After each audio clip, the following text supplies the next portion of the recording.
நடேச முதலியார் பகவான் கிட்ட சொன்ன ஒரு சமயம் நிறைய பண்டிதர்கள்லாம் சம்ஸ்கிருதத்துல பேசிட்டு இருந்தா பகவான் சந்நிதியில. அதெல்லாம் பார்த்ததுக்கு அப்புறம் இவர் சொன்னார், பகவானே இவாள் மாதிரி எனக்கு ஒண்ணுமே தெரியாது, நான் இதெல்லாம் படிக்கவே இல்லையே. பகவான் சொன்னார், உனக்கு யோக்கியதை இல்லைன்னா நீ இங்க வந்திருப்பியா? போய் உன்னை இங்க கொண்டு வந்திருக்கிறதே இந்த யோக்கியதை இருக்கிறதுன்னு ஈஸ்வரன் நிச்சயம் பண்ணிட்டு இருக்கார். அதனால உனக்கு எந்த குறையும் வராது, தோஷமும் வராதுன்னு வாய் திறந்து பகவான் சொன்னதோட அவர் ஃப்ரீ ஆயிட்டார் உள்ள. அப்புறம் உலகத்தை மறந்து ரகசியமா இருக்கிறது பகவான் நிறைய பேருக்கு கொடுத்த வழி. அது லைம் லைட்டுக்கே வராம, வெளியிலேயே வராம மறைஞ்சு இருக்கிறது. பகவானோட அடியாறுகள்லாம் பெரிய பொக்கிஷம். ஆனா அவ இருக்கிற காலத்துல வெளிப்படுத்திக்காம அவளா இருந்தான்னு கூட சொல்ல முடியாது. அந்த சக்தி அப்படி இருத்தி வச்சது அவளை. அந்த சக்தி என்ன பண்ணித்துன்னா அவளை அப்படி அப்படியே பொதிஞ்சு பொதிஞ்சு வச்சது. அவ இருக்கிற காலம் வேற. அவ அவ்வளவு பெரிய நிதியா இருந்தும் கூட அவ இருக்கானோ, அவ அந்த நிலையில இருக்கானோ யாருக்கும் தெரியல. பகவான் கிட்ட கேள்விகள் கேட்டு பகவான் அவளுக்கு பதில் கொடுத்ததையெல்லாம் உபதேச மஞ்சரிங்கிற பெயர்ல விஸ்தாரமா எழுதி வச்சார். அவரோட தமிழ் ரொம்ப கஷ்டம். இவர் பின்னால நடனானந்த சுவாமிங்கிற பெயர்ல இருந்தார். இவாள சன்னியாசம் எடுத்துனா பகவான் அடியார்கள்னு சொல்ல முடியாது.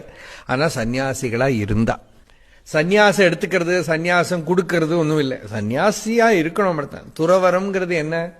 ஞானம் தான் துறவரம். ஞானம் சந்நியாச லட்சணம்.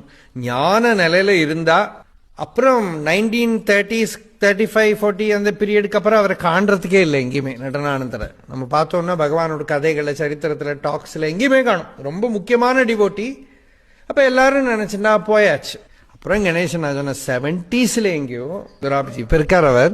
அவர் அங்க போயிட்டு எங்கேயோ டவுன்ல போய் பார்த்துட்டு வரவர் கணேசனா கேட்டா அங்க போயிட்டு வர என்ன நடனானந்தரை பார்த்துட்டு, நடனானந்தரா இப்போ இருக்காரா? 70sல டவுன்ல எங்கேயோ இருக்கார். யாரு வெளியிலேயே வரல, ஆசிரமத்துக்கு வந்துடல. பகவான் சமாதி டைம்ல கூட வரல. என்ன கணேசனா ஒரு இன்சிடென்ட் சொல்ற, பகவான் அடிக்கடி வந்து பார்க்க முடியறது இல்லை ரொம்ப நாளான. ஓ, அந்த சரீரம் இந்த சரீரத்தை வந்து பார்க்கணுமோ அப்படின்னு என்னோ கேட்டுதான் பகவான். இந்த பார்க்கணுங்கிற நினைப்பு, பார்க்கணும், போய் பார்க்கணும், இதெல்லாம் இந்த விச்சித்தி. அப்படி இல்லாம அகண்டமா இருக்கணும். அவெல்லாம் உபதேசத்தையே பகவான நினைச்சுட்டான். அதனால அப்புறம் வரவே இல்லை.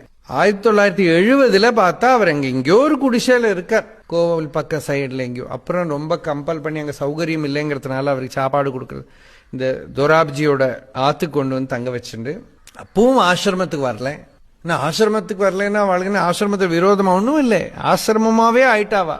அப்புறம் பின்ன ஏதோ ஒரு ஒகேஷன் சொல்லி ஆசிரமத்துக்குள்ள கூட்டின்னு வந்தெல்லாம் பண்ணா. அவரோட சமாதி கூட இப்ப அங்கதான் இருக்கு. அப்படி நடனானந்த சுவாமி ஒரு முக்கிய அடியார்கள் ஒருத்தர். இப்போ சிவபிரகாசம் பிள்ளை வழி நான் யார் வந்தா மாதிரி நடனானந்த சுவாமி வழி உபதேச மஞ்சரி வந்தது.